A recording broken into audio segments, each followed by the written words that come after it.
Hi all, welcome to GKS Academy.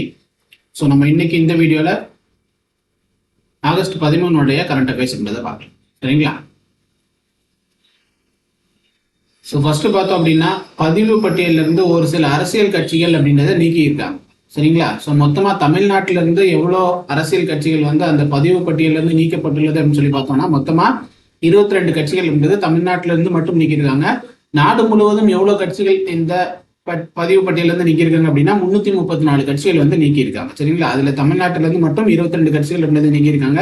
So இது எதன்படி நீக்கியிருக்காங்க அப்படின்னு சொல்லி பார்த்தோம்னா 1951ஆம் ஆண்டு மக்கள் பிரதிநிதித்துவ சட்டப்படி 29B அண்ட் 29C.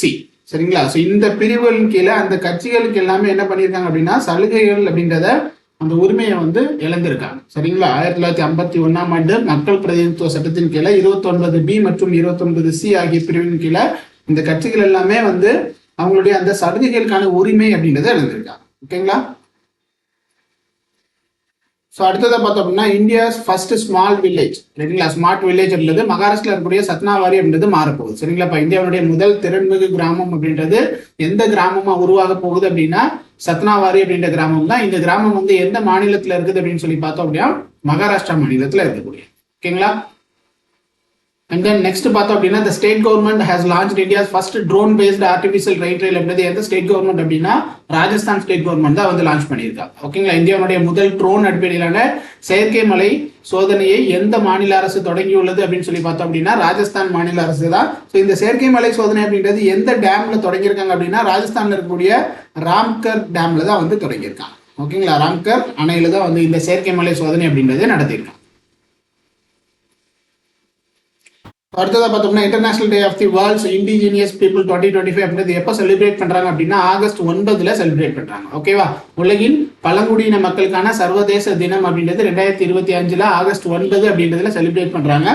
ஸோ 2019 ஆண்டை வந்து ஐநா வந்து என்னவா அறிவிச்சிருப்பாங்க அப்படின்னா சர்வதேச பழங்குடியின மொழியியல் ஆண்டா வந்து அறிவிச்சிருப்பாங்க. ரைட்டுங்களாப்பா? 2019ஆம் ஆண்டு ஐநா சபையை வந்து என்னவா அறிவிச்சிருப்பாங்க அப்படின்னா சர்வதேச பழங்குடியின மொழிகள் ஆண்டா வந்து அறிவிச்சிருப்பாங்க. அதே மாதிரி 2022 டு 2032 இந்த பீரியடை வந்து என்னவா எந்த காலகட்டத்தை வந்து என்னவா வந்து ஐநா சபை வந்து அறிவிச்சிருப்பாங்க அப்படின்னா சர்வதேச பழங்குடியின தசாப்தமா அறிவிச்சிருப்பாங்க. சரிங்களா? 2019 சர்வதேச பழங்குடியின மொழிகள் ஆண்டா அறிவிச்சிருப்பாங்க. அதே மாதிரி 2022 டு 32 அப்படின்றத சர்வதேச பழங்குடியின தசாப்தமா அறிவிச்சிருப்பாங்க. ரெண்டையுமே அறிவிச்சது யார் தான் அப்படின்னா ஐக்கிய நாடுகள் சபை தான் வந்து அறிவிச்சிருப்பாங்க. ஓகேங்களா? ஸோ நெக்ஸ்ட் பார்த்தோம் அப்படின்னா the name of the operation launched by the border security force along the Rajasthan border ahead of Independence Day is Operation Alert. சரிங்களா? சுதந்திர தினத்தை முன்னிட்டு ராஜஸ்தான் எல்லையில எல்லை பாதுகாப்பு படை தொடங்கிய நடவடிக்கையினுடைய பெயர் தான் வந்து என்ன அப்படின்னா ஆபரேஷன் அலர்ட் அப்படின்றது. ஸோ இது வந்து எப்போ வந்து இந்த ஆபரேஷன் அலர்ட் அப்படின்றது பண்றாங்க அப்படின்னா ஆகஸ்ட் 11 to 17 வரைக்கும். சரிங்களா? ஸோ எல்லை பாதுகாப்பு படை தான் வந்து இந்த ஆபரேஷன் அலர்ட் அப்படின்ற ஒரு நடவடிக்கையை தொடங்கியிருப்பாங்க. சரிங்களா? ஸோ இதே மாதிரி இன்னும் நிறைய கரண்ட் அஃபேர்ஸ் தெரிஞ்சுக்கணும் அப்படின்னா டெய்லி கரண்ட் அஃபேர்ஸ் அப்படின்றது மறக்காம நம்மளுடைய சேனல் வந்து சப்ஸ்கிரைப் பண்ணிக்கோங்க. So thank you all.